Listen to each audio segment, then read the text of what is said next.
82,300 से ज़्यादा लोगों की मौत हो चुकी है। करीब 13,70,000 कन्फर्म्ड केसेस हैं।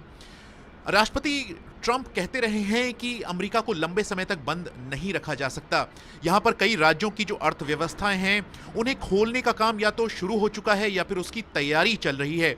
ऐसे में जाने माने एक्सपर्ट डॉक्टर एंथनी फाउची, जो कि कोरोना वायरस टास्क फोर्स के सदस्य भी हैं, उन्होंने कहा है कि इस काम में जल्दबाजी नहीं की जानी चाहिए, क्योंकि अगर ऐसा होता है तो खतरा यह है कि कहीं ये वायरस तेजी से ना फैलना शुरू हो जाए और ये आउटब्रेक की शक्ल ना ले ले, और ऐसा ना हो कि जो जमीन पर हालात हैं वो ज्यादा खराब ना हो जाएं। तो ऐसे में उनका कहना है कि चाहिए कि जो अर्थव्यवस्थाएं अपने यहाँ जो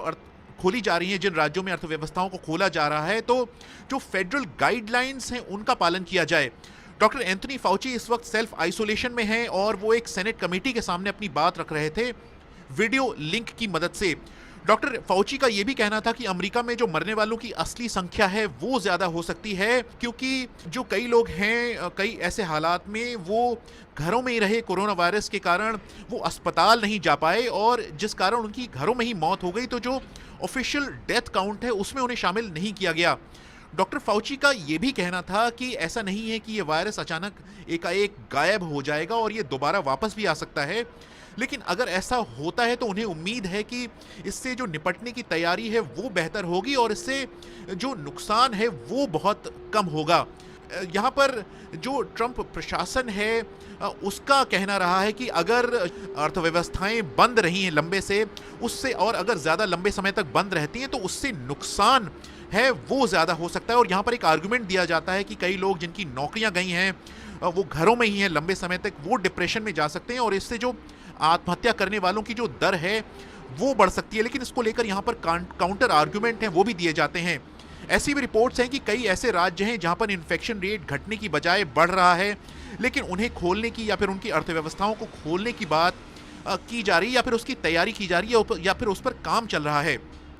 माना जाता है कि जो युवा वर्ग है या फिर जो बच्चे हैं उन पर इस वायरस का असर उतना नहीं होता जितना जो बड़े लोग हैं या फिर जिनकी उम्र 40-50 से ज़्यादा होती है, ऐसा माना जाता है। लेकिन अब इसको लेकर अमेरिका में सवाल उठ रहे हैं। न्यूयॉर्क में करीब 100 बच्चों की एक बीमारी को लेकर जांच की जा रही है और माना जा रहा है कि इसका जो लिंक है वो कोविड-19 या कोरोना वायरस से हो सकता है। और ये भी माना जा रहा है कि ये जो बीमारी है उसका असर दिल पर होता है। यहाँ पर इस बीमारी से 3 बच्चों की मौत भी हो चुकी है, जिनमें 2 लड़के हैं जिनकी उम्र 5 और 7 साल बताई गई है और एक लड़की है जिसकी उम्र 18 साल बताई जा रही है। ये भी कहा जा रहा है कि 1 साल से कम उम्र के बच्चे हैं उन पर भी इस वायरस का असर होता है, ये जो बीमारी है उसका असर होता है। और जो सबसे ज़्यादा असर होता है इस बीमारी का वो 5 साल से 14 साल की उम्र के बीच के जो बच्चे हैं उन पर होता है। यहाँ पर जो ट्रंप प्रशासन है उसका कहना है कि इससे प्रभावित होने वाले या जो इस बीमारी से प्रभावित होने वाले बच्चों की संख्या है वो बहुत कम है और जिन बच्चों को ये बीमारी होती है उनमें से ज़्यादातर ठीक हो जाते हैं और इसका इलाज है, अगर इस वक्त पर इसका पता चल जाए इस बीमारी का तो इसका इलाज भी ज़्यादातर मामलों में ये ठीक हो जाता है और इसकी जांच भी की जा रही है। यहाँ पर लोगों से कहा गया है कि अगर उनके बच्चों को लंबे समय तक बुखार रहता है, उल्टी आती है या फिर उनके सीने में दर्द होता है या फिर कुछ और सिम्टम्स बताए गए हैं, तो लोगों से कहा गया है कि वो अपने बच्चों को तुरंत मेडिकल केयर के लिए डॉक्टर्स के पास ले जाएं।